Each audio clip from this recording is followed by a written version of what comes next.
una nueva serie, tal vez. Vamos a ver cuántas sesiones nos lleva esto, pero les comentaba que estamos preparándonos para 21 días de ayuno y oración en nuestra iglesia local y vamos a estar orando a través del plan del tabernáculo.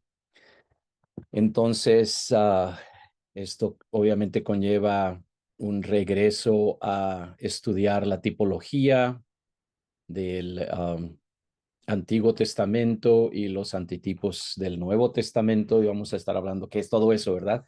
Pero es sombras de nuestra salvación. Esta sería nuestra segunda sesión al respecto. Y vamos directamente a tipología. ¿Qué es tipología? Tipología viene del griego typos o tipos, depende quién lo translitere. La pronunciación de esa U o Y es como la U francesa, se dice en el griego, como U. No es U, no es I, es U. Entonces, typos, de ahí viene tipología. Pero, ¿qué quiere decir esto? Estamos hablando de símbolos que representan algo más.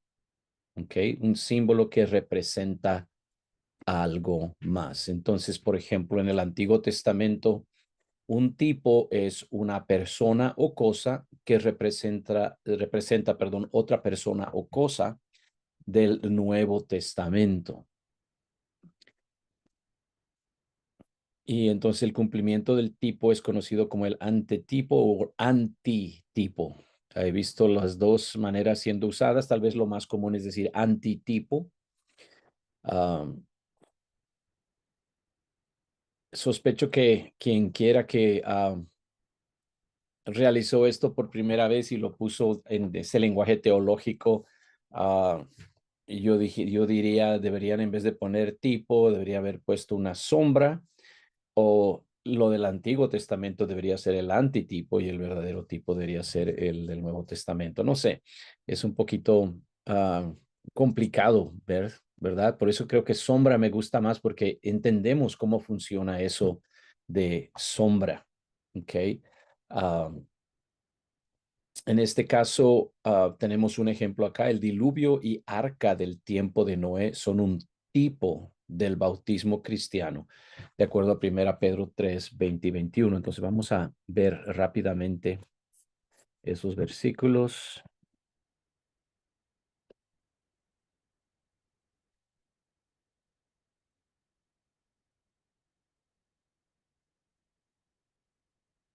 Y a ver, ¿qué dice? Ok, mucho que hablar acá. Vamos a saltar algunos temas para ir directamente a lo de la tipología, ¿verdad? Porque Cristo también padeció una vez para siempre por los pecados, el justo por los injustos, para llevarnos a Dios, siendo a la verdad muerto en la carne, pero vivificado en el Espíritu, en el cual también fue y predicó a los espíritus encarcelados, que en otro tiempo fueron desobedientes, cuando en los días de Noé la paciencia de Dios esperaba mientras se construía el arca. En esta arca fueron salvadas a través del agua pocas personas, es decir, 8. El bautismo que corresponde a esta figura ahora, mediante la resurrección de Jesucristo, los salva, no por quitar las impurezas de la carne, sino como apelación de una buena conciencia hacia Dios. Entonces podemos ver nosotros acá que aún el mismo apóstol Pedro utiliza ese tipo de lenguaje de tipo o figura, ¿verdad? Entonces, ¿qué sucedió con Noé? Noé construyó un arca, vino un diluvio y esa arca a través del agua sobrevivió, esa familia sobrevivieron a través del arca, pasan por esa agua, ¿verdad? Y entonces dice el bautismo que corresponde a esta figura, y la palabra bautismo obviamente no está traducida ahí, porque si estuviera traducida diría inmersión, ¿verdad? La inmersión que corresponde a esta figura, es decir, porque la palabra original bautismo, que es griega, implica sumergir o inmergir, es decir, cubrir completamente con un líquido. Normalmente agua, ¿verdad? Entonces, el bautismo que corresponde a esta figura ahora mediante la resurrección de Jesucristo. Es decir, eso es lo que valida nuestro bautismo, la resurrección de Jesucristo. Entonces, no era suficiente que él muriera y fuera enterrado, tenía que resucitar para vindicar su identidad, para que podamos saber, él es el Mesías escogido por Dios, el siervo sufriente que tomó nuestro lugar en esa cruz. Entonces, noten las palabras en azul, el bautismo los salva.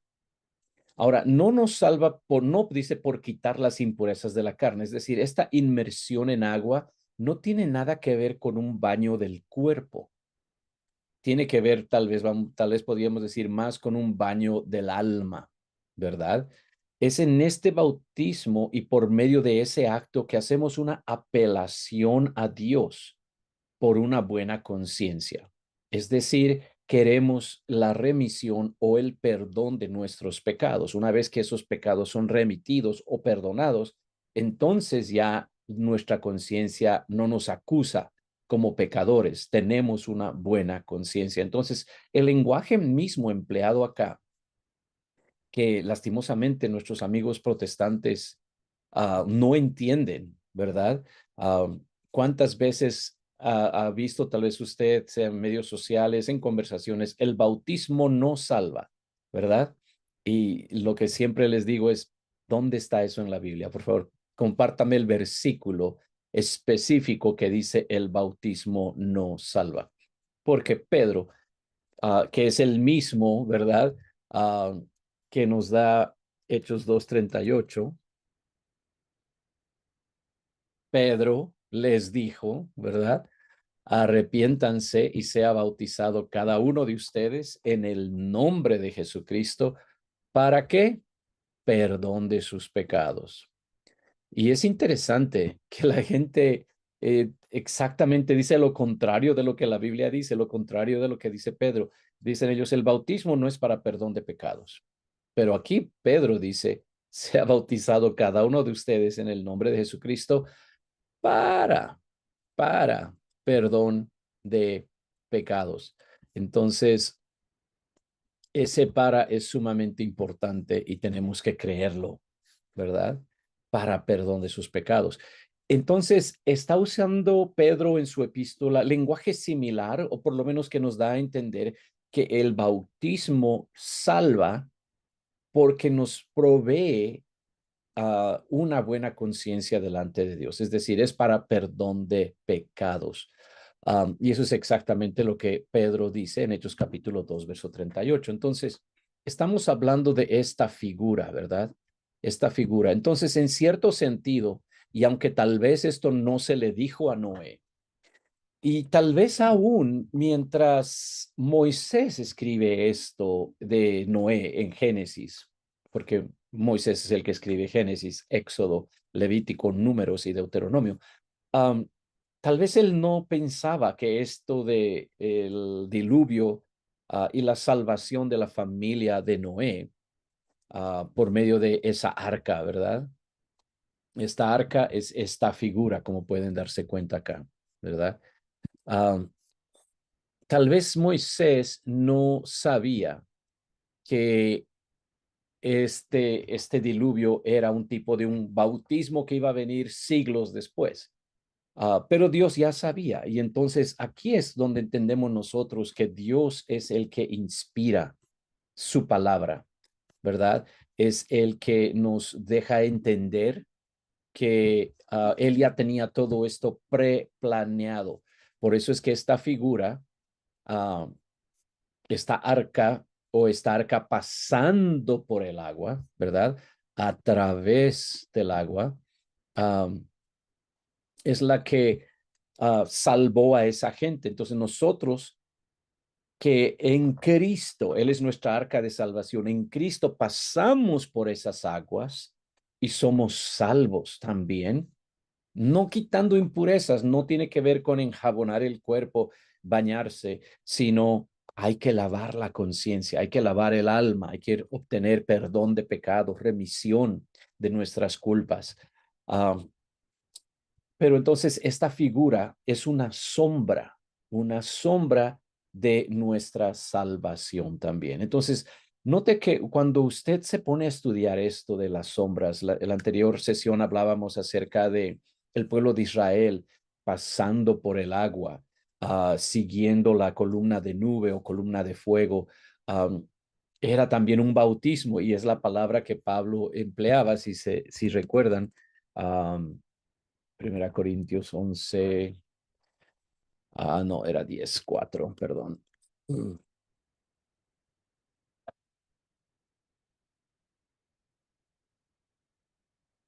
Desde el verso 2 fueron bautizados, ¿verdad? Veíamos esta misma figura, bautizados en la nube y en el mar. Y en la nube decíamos, aquí nos está hablando como un tipo de Espíritu Santo, y en el mar un tipo del bautismo en agua en el nombre de Jesús.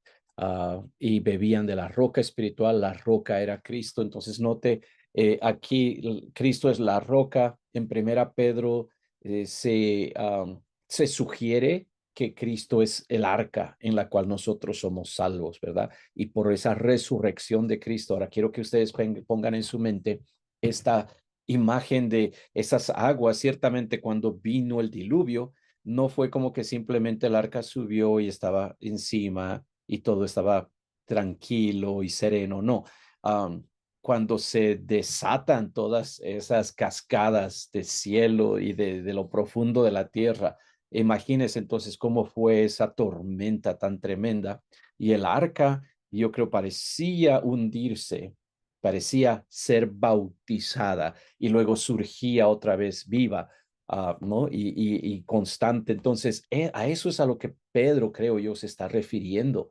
De ese es un tipo de nuestro bautismo. Morimos con Cristo, entramos a ese bautismo, salimos para vida nueva, buena conciencia, pecados perdonados, somos nuevas criaturas de la misma manera que el diluvio lleva a una nueva creación, tal vez se puede decir un nuevo comienzo para la humanidad a partir de aquellos que pasaron por esa agua.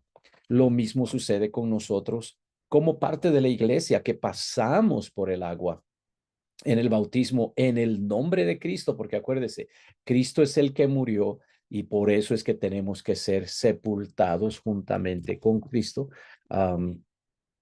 Permítame, Romanos capítulo 6. Verso 3, ignoran que todos los que fuimos bautizados, ¿en quién? En Cristo Jesús. Ahí está. Entonces tenemos que ser bautizados en Cristo Jesús.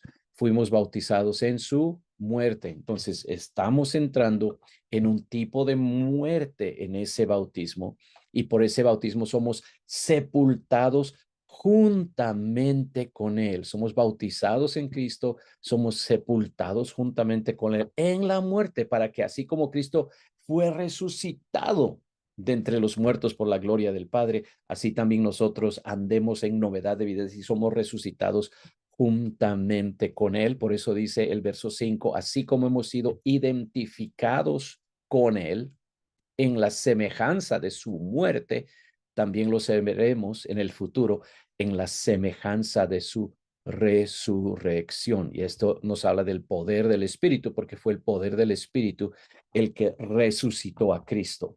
Ese mismo poder es necesario para nosotros. Entonces, note que cuando hablamos de bautismo acá, estamos hablando del bautismo en agua, obviamente, pero ya se implica de que también necesitamos el poder del Espíritu Santo, que es el poder de la resurrección, uh, y el poder de nuestra glorificación, o el cambiarnos de cuerpos corruptibles, perecibles, a incorruptibles, imperecederos, o sea, eternos, semejantes al cuerpo, dice la Biblia, de la gloria de Cristo.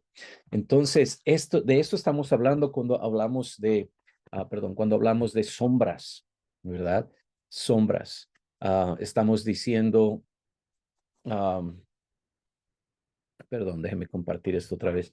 Estamos diciendo que Dios ha prefigurado en varias maneras, en diferentes lugares, ha prefigurado nuestra salvación.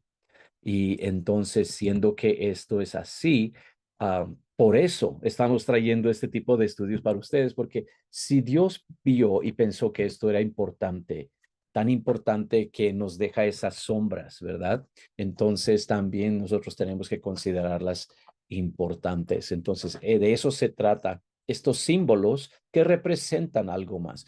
Esto no quiere decir que, por ejemplo, lo de Noé era simplemente una leyenda o es un cuento inventado. No, es algo que realmente sucedió, pero que tiene también en el futuro un cumplimiento más perfecto conforme al plan que Dios diseñó para la salvación de la humanidad.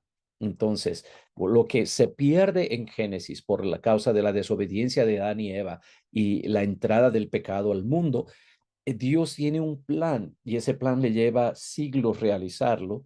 Para nosotros es hartísimo tiempo. Para Dios, que es el gran yo soy, que habita en un eterno presente, a él el tiempo no le pasa, ¿ok? Ah, entonces, para él, ese plan simplemente se desarrolla conforme a lo que él ha planeado y a nosotros nos pasa todo ese tiempo y pensamos, wow, desde el tiempo de Noé hasta ahora y recién estoy cumpliendo con este antitipo y recién estoy siendo bautizado en el nombre de Jesús y obteniendo una buena conciencia. Dios ya lo había diseñado desde antes, ¿ok?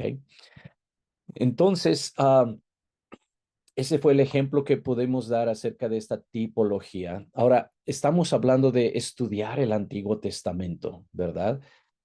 Porque estamos en el Antiguo Testamento es donde vamos a buscar entonces más de estas sombras que nos hablan de nuestra salvación.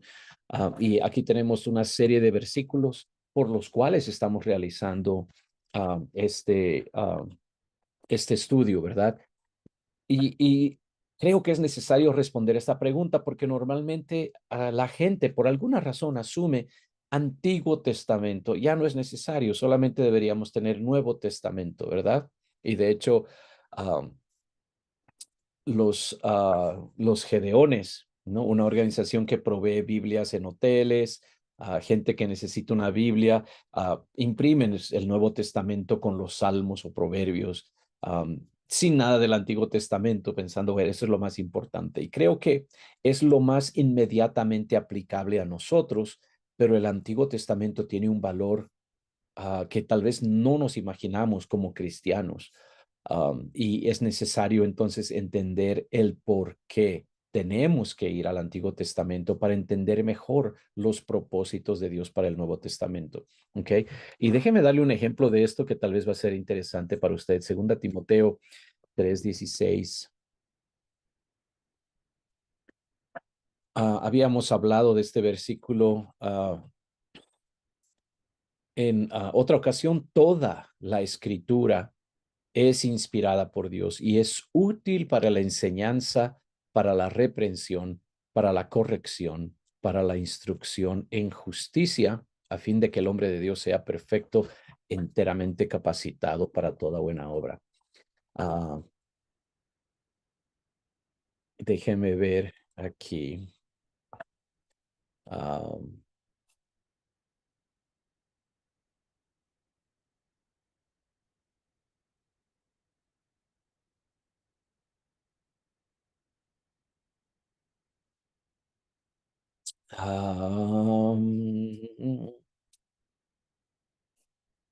ok, dice la Biblia de Estudio Apostólica, lastimosamente está solo disponible en inglés, que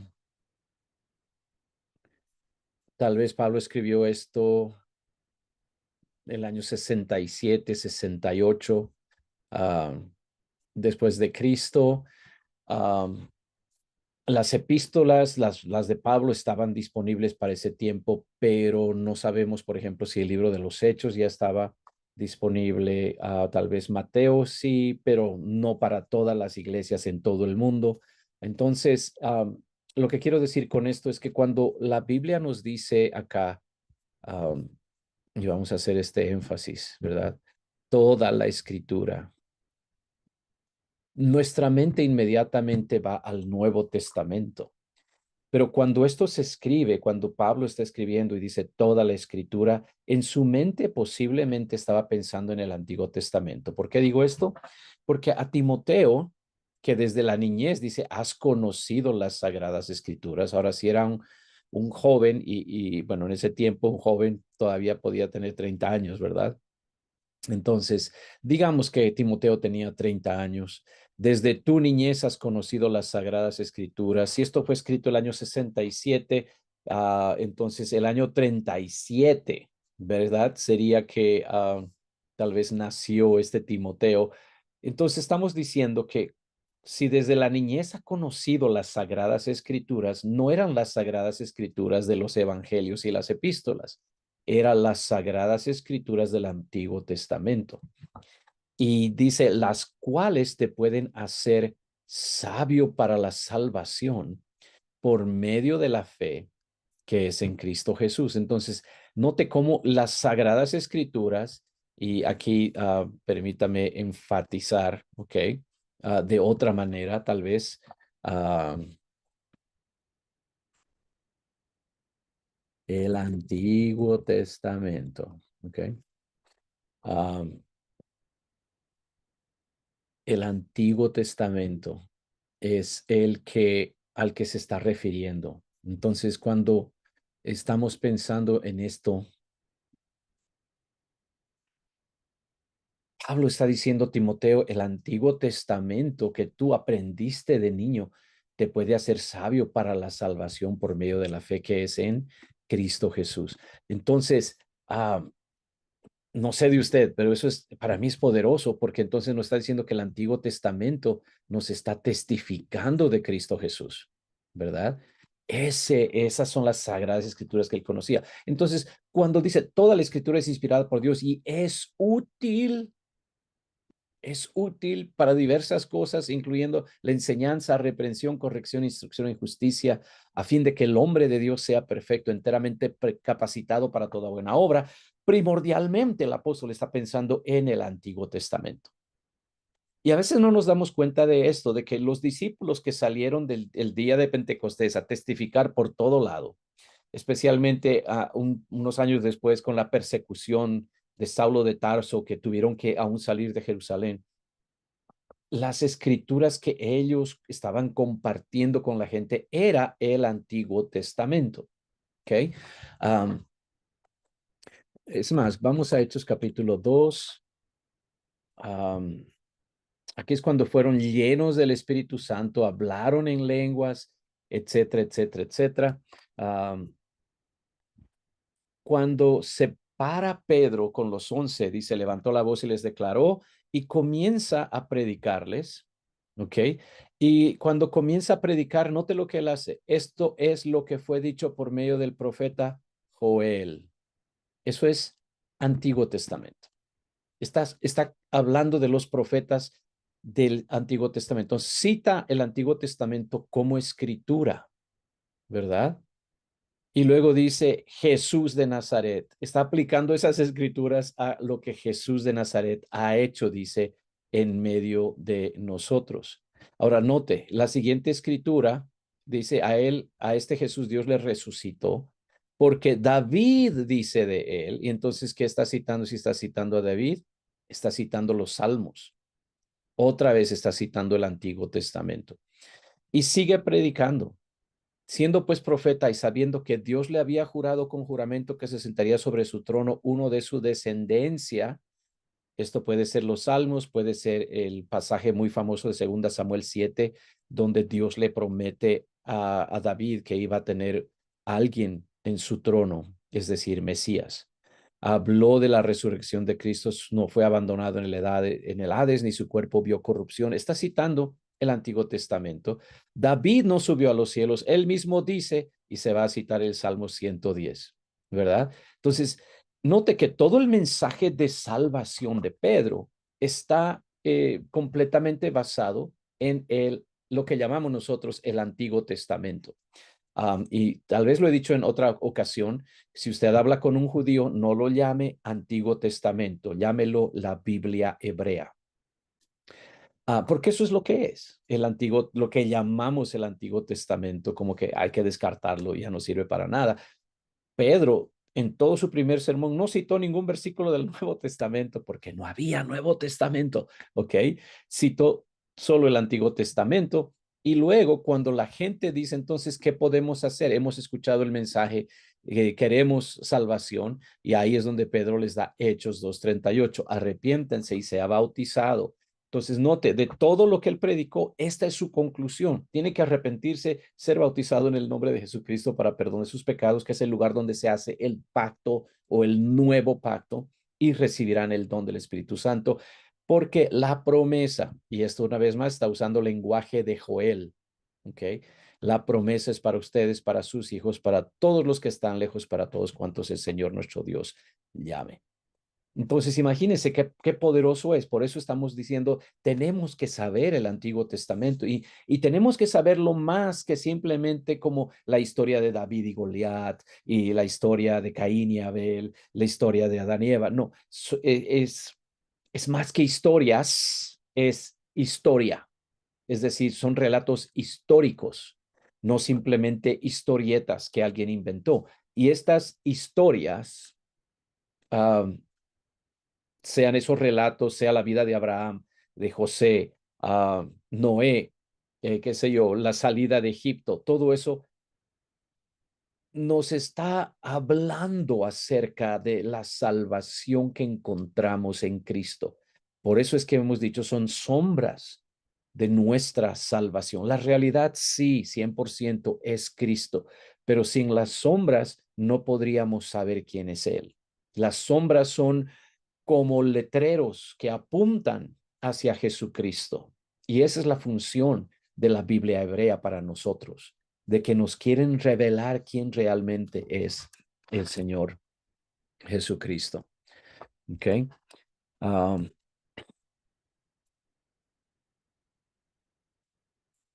all right.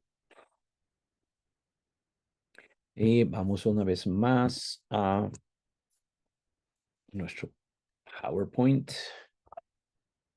Ok, decíamos entonces, ¿por qué estudiar el Antiguo Testamento? Vimos 2 Timoteo 3:16, y ahora sí vimos que Pablo, ¿no? Lo que está haciendo Pablo, y de hecho, para la siguiente vez, all right, lo que vamos a hacer es recordar que tenemos que saber el contexto también de ese versículo, eso lo hace más sabroso. Pero Lucas capítulo 24, ahora tenemos no la autoridad de un apóstol, um, sino de alguien más que un apóstol, ¿ok? Y les dijo, este es Jesús hablando con dos discípulos, y les dijo, estas son las palabras que les hablé estando aún con ustedes, que era necesario que se cumplieran todas estas cosas que están escritas de mí en la ley de Moisés, en los profetas y en los salmos. Esta triple división que podemos ver nosotros acá, triple división, era conocida en ese tiempo. El Talmud nos habla de esa triple división. Josefo habla de algo similar. Uh, y hay un judío erudito de ese tiempo, uh, Filón, que habla también de ese tipo de división. Es decir, los escritos de Moisés, o sea, el Pentateuco, toda la ley, los profetas, obviamente, y los salmos. Uh, y en todo eso todavía entra también la historia, ¿ok? No sé, no me acuerdo si están unida la historia con los profetas, posiblemente sí, y los salmos nos habla de toda la literatura sapiensal o de sabiduría. Y luego, entonces Jesús está diciendo que se cumplieran estas cosas que están escritas ¿de quién? De mí, escritas de mí, dice Jesús, en la ley de Moisés, en los profetas y en los salmos. Entonces les abrió el entendimiento para que comprendieran las escrituras. ¿Qué escrituras? Las escrituras del Antiguo Testamento o de la Biblia hebrea, que era lo único que tenían en ese entonces, ¿verdad? Recordemos, aquí Cristo acaba de resucitar, entonces no hay Nuevo Testamento, no hay evangelios, no hay epístolas, nada. Entonces, cuando aquí dice que comprendieran las escrituras, está hablando de la Biblia hebrea. Y les dijo, así está escrito, note, ya está escrito. Y así fue necesario que el Cristo padeciera y resucitara. Está escrito que el Cristo padeciera y resucitara de los muertos al tercer día. Entonces, de alguna manera, tenemos que reconocer que esto está en la Biblia hebrea y que así está escrito que Cristo padeciera y resucitara. Por esto que en su nombre se predicara el arrepentimiento, lo mismo que Pedro dijo en Hechos capítulo 2, y la remisión de pecados, o sea, el perdón de pecados. El texto o la palabra griega para remisión y para perdón tienen la misma raíz. Las dos vienen de la misma raíz, entonces son sinónimas. Dice el arrepentimiento y la remisión de pecados en todas las naciones, comenzando desde Jerusalén. Y fue en Jerusalén precisamente donde Pedro le dijo a la gente reunida, arrepiéntanse, sean bautizados cada uno de vosotros en el nombre de Jesucristo para perdón o remisión de sus pecados.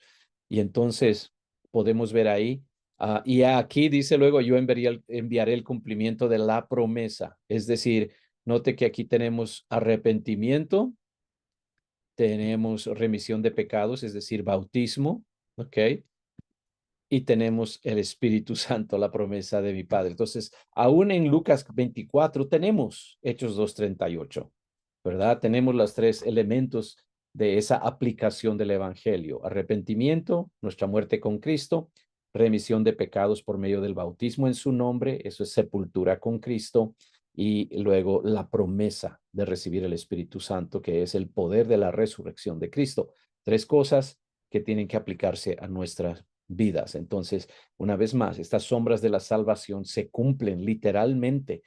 Y donde usted le vea, va a encontrar el mismo plan de salvación que estamos viendo acá.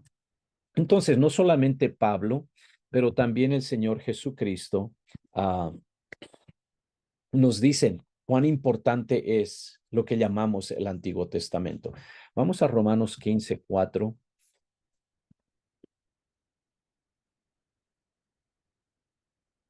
Entonces, note lo que dice acá, pues lo que fue escrito, una vez más, tiempo pasado, ya está escrito, anteriormente fue escrito para nuestra enseñanza, muy similar a la manera en que Pablo ah, habla de toda la escritura es inspirada por Dios y es útil para, ¿verdad? Enseñar, instruir, qué sé yo, para nuestra enseñanza a fin de que por la perseverancia y la exhortación de las escrituras, ¿qué escrituras? Hasta acá, una vez más, tiene que ser las escrituras que estaban disponibles en ese tiempo, las escrituras hebreas, que por la perseverancia y la exhortación de las escrituras tengamos esperanza. Ahora, no quiero que usted malentienda, porque Pablo, que cree en esto, que cree que esas escrituras son relevantes para nosotros, que son importantes para nuestras vidas, también es el que dice que no tenemos que guardar la ley.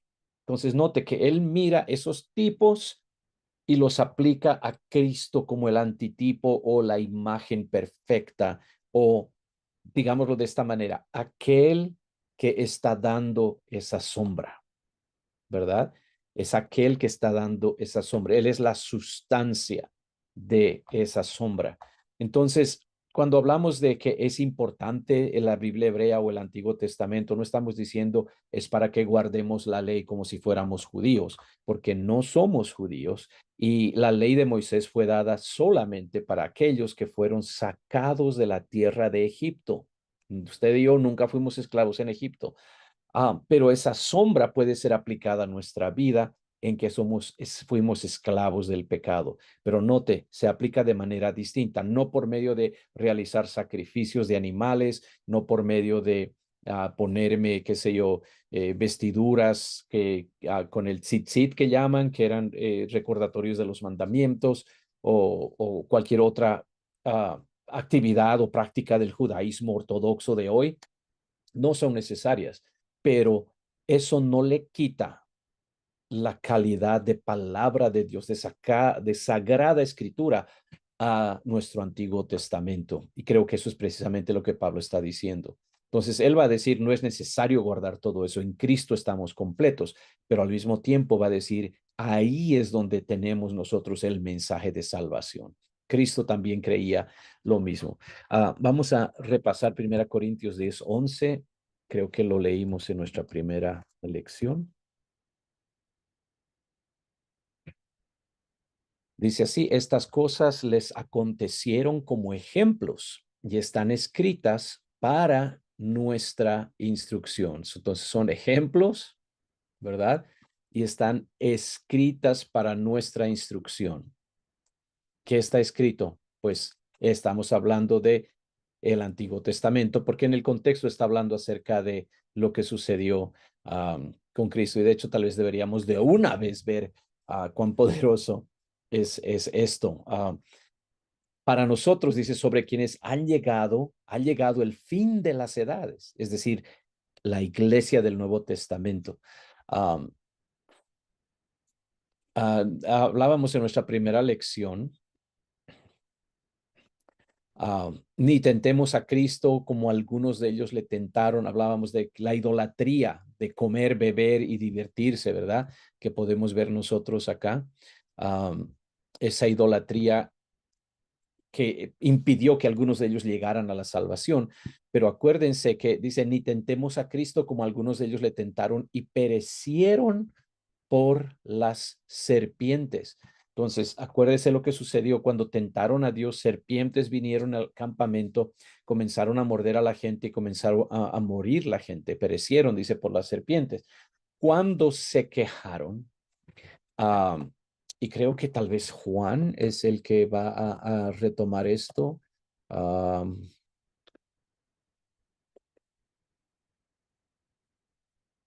Estoy queriendo ver. Um, mm, mm, mm.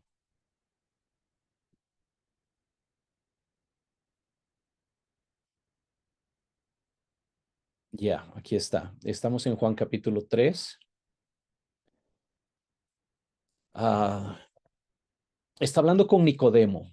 Jesús está hablando con Nicodemo, un maestro de los judíos, y le está regañando. Tú eres el maestro de Israel y no sabes esto. De cierto te digo que hablamos de lo que sabemos y testificamos de lo que hemos visto, pero ustedes no reciben nuestro testimonio. Si les hablé de cosas terrenales y no creen, ¿cómo creerán si les hablo de las celestiales? Ahora, note esto, nadie ha subido al cielo, sino el que descendió del cielo, el Hijo del Hombre. Ahora, aquí está una de las sombras que acabamos de ver en 1 Corintios 10. Y como Moisés, note, Moisés viene del antiguo pacto, levantó la serpiente en el desierto, así es necesario que el Hijo del Hombre sea levantado para que todo aquel que cree en él tenga vida eterna. Y ahí es donde se da este versículo famoso que nadie conoce el contexto, ¿verdad? Pero todos lo citan, porque de tal manera amó Dios al mundo que ha dado a su Hijo unigénito para que todo aquel que en él cree no se pierda, mas tenga vida eterna. ¿Qué está diciendo acá? Cuando Moisés, cuando hay esa matanza de serpientes, la gente clama, y Dios le dice a Moisés que levante una serpiente de bronce. Entonces hizo una serpiente en un estandarte, la levantó y dice que cuando alguien era mordido por una serpiente, si podía mirar a esa serpiente de bronce, entonces no moría. De alguna manera el veneno se hacía infructuoso. Y entonces nos está dando aquí, eso es un tipo del antitipo que es Cristo. Así como Moisés levantó la serpiente en el desierto, así es necesario que el Hijo del Hombre sea levantado para que todo aquel que cree en él, es decir, que mire a Cristo con esa plena certidumbre de fe, tenga vida eterna. Entonces, si miramos a Jesús levantado en esa cruz y ponemos toda nuestra confianza, nuestra lealtad, nuestra alianza en Él, entonces podemos tener vida eterna. Se cumple entonces una de estas sombras para nosotros. Para ellos era una serpiente de bronce su salvación. salvación física. Para nosotros es Cristo en la cruz, nuestra salvación, salvación eterna, vida eterna. Eso es lo que está ofreciéndonos acá, ¿verdad? Y entonces cuando dice de tal manera amó Dios al mundo, es que tenemos que creer en Él de esa misma manera, toda nuestra lealtad, toda nuestra confianza. Y en el contexto en el cual se da, no podemos dejar de creer en el verso 5. De cierto te digo que a a menos que nazca de agua y del Espíritu, uno no puede entrar en el reino de Dios. De alguna manera la gente se olvida esto del contexto. Es tan importante y ustedes se están dando cuenta de eso ahora, de que dicen, no, todo lo que tienes que hacer es creer en el Hijo de Dios y ya eres salvo. No, todo eso tiene que entenderse en el contexto. Ya Cristo había dicho a Nicodemo que tenía que nacer del agua y nacer del Espíritu, y sin eso no puede entrar en el reino de Dios. Entonces, el verso 16, que todo aquel que en él cree no se pierda, mas tenga vida eterna, no puede contradecir el verso 5. Es simplemente otra manera de decir lo que ya se ha dicho. Es decir, está dando un retrato completo de nuestra salvación. Y esto de creer, esta palabra de creer, pistis en el griego implica una confianza que es continua. No es como que, oh, yo creo en él hoy, no sé de mañana, pero con tal que cree en este momento, soy salvo para siempre. No es simplemente un asentimiento mental, tiene que ver con una entrega total a aquel, y hablamos de eso en la otra serie de creyente a discípulo, de que dejamos de lado nuestra agenda, nuestras alianzas y hacemos un pacto con aquel en quien ahora estamos creyendo.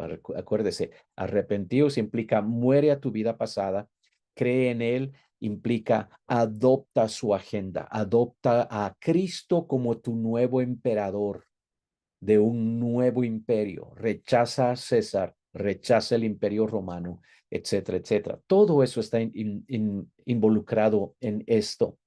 Um, pero, una vez más, esa serpiente en el desierto de bronce que se levantó era una sombra del Cristo que iba a ser levantado. Ahora, las serpientes eran la causa de la muerte, se levanta una serpiente. ¿Por qué se levanta Cristo?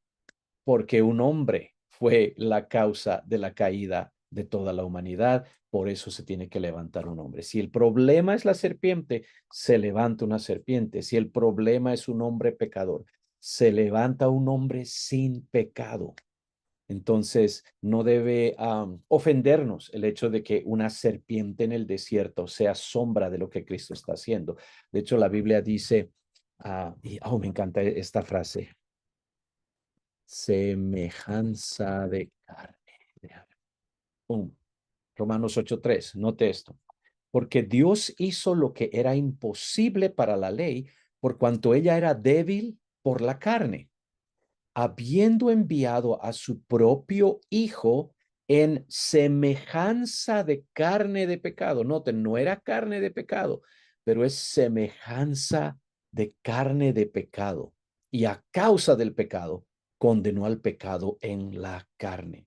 Es decir, Cristo vino semejante a nosotros, de la misma manera que esa serpiente de bronce era semejante a las serpientes reales.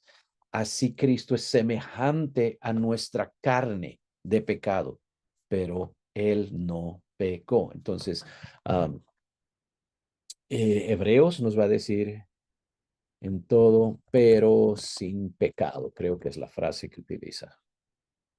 Porque no tenemos un sumo sacerdote que no puede compadecerse de nuestras debilidades, pues Él fue tentado en todo igual que nosotros, pero ¿qué? Sin pecado, sin pecado. Ok. um, ¿Qué más tenemos? Gálatas capítulo 3 versos 24 y 25. Vamos a esa escritura. Aquí es Pablo una vez más.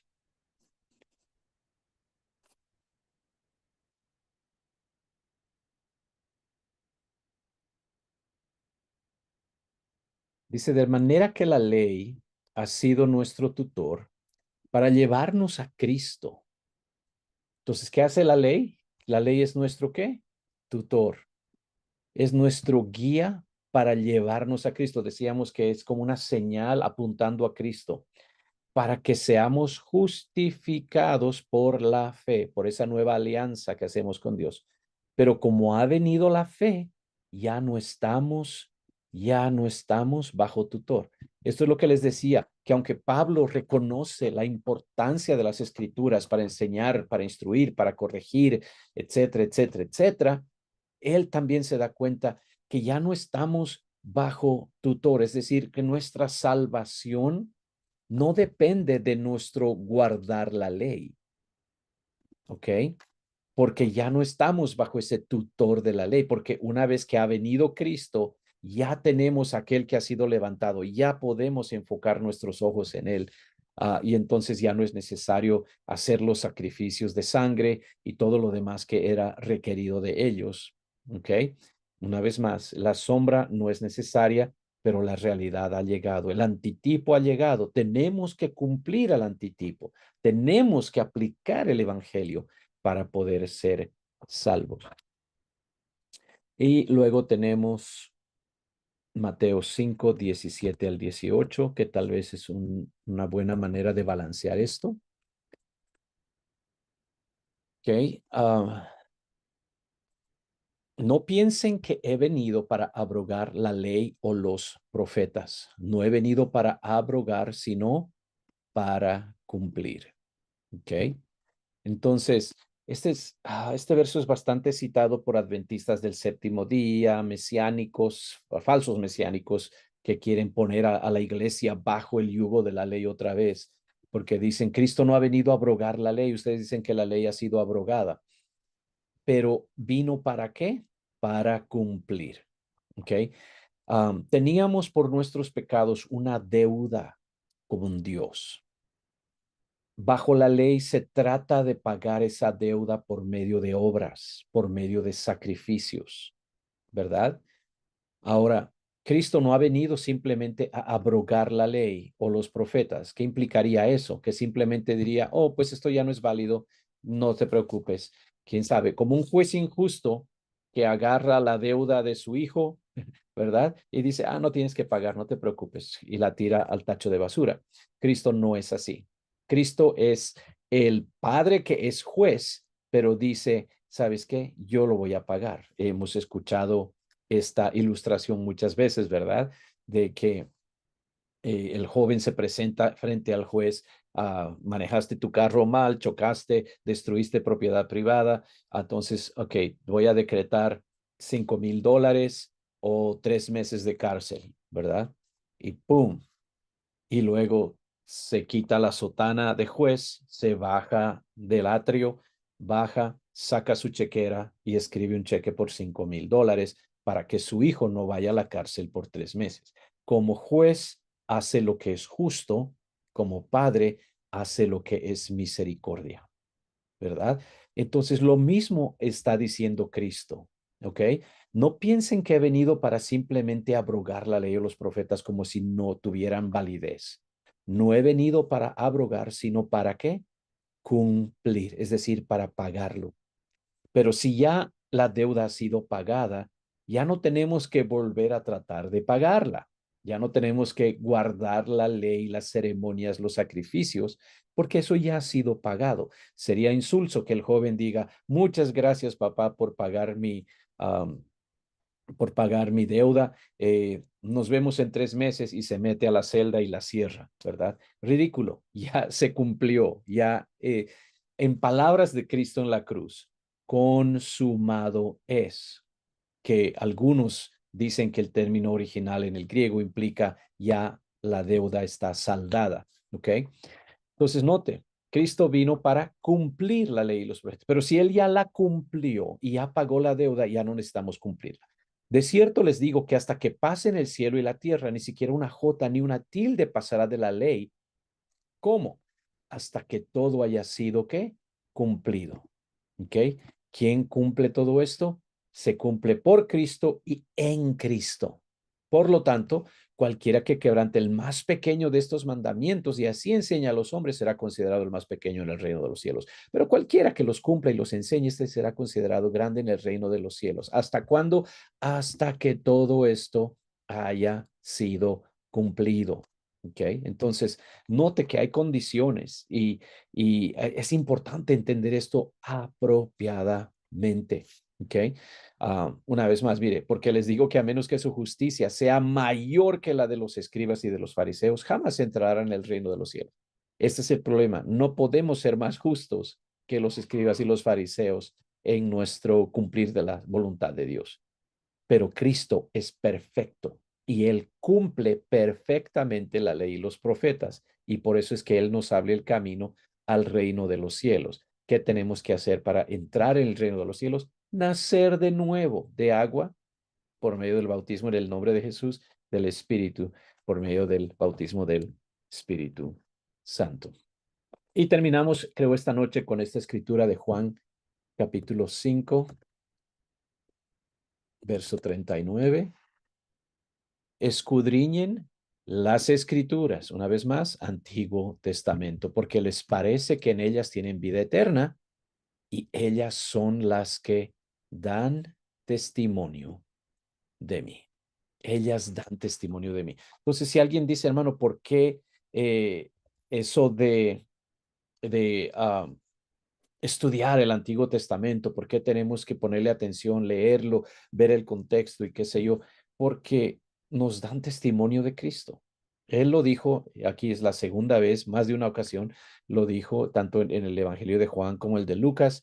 Pablo lo dice vez tras vez. Pedro lo dice de la misma manera. Entonces, es por eso que estamos buscando nosotros encontrar ese testimonio de Cristo en las Escrituras del Antiguo Testamento. Y esa es la razón por la cual estamos en esta exploración presente. Amén. ¿Preguntas, comentarios, hermanos?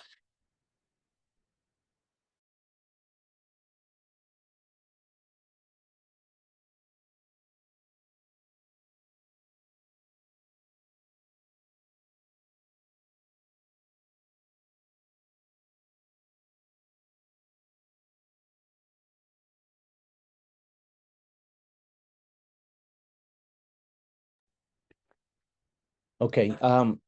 Entonces vamos a continuar mirando hacia el futuro. Creo que vamos a entrar en el tabernáculo en el desierto y las figuras de Cristo que podemos encontrar dentro de esas descripciones. Espero que van a ayudarnos a abrir nuestro entendimiento y entender mejor tanto quién Cristo es, era y sus propósitos. ¿Ok? Y todo eso pues va a venir de esas escrituras del Antiguo Testamento. Entonces creo que va a ser una exploración bastante interesante. Um, pero como se dan cuenta, como que todo está entrelazado, ¿verdad? No se puede hablar de un tema sin volver al tema de la salvación, sin volver a Hechos 2:38, Juan 3:5 y qué sé yo, porque esos enlaces son bastante claros, verbalmente, escrituralmente, y esa es la manera en que deberíamos siempre estudiar la escritura. No hay eso de, bueno, voy a estudiar solamente esta parte, no me importa el resto. Es difícil entender la escritura apropiadamente haciéndolo de esa manera y con frecuencia se termina torciendo la escritura en vez de entendiendo lo que quiere decirnos. Amén. Gracias, hermanos, por su atención.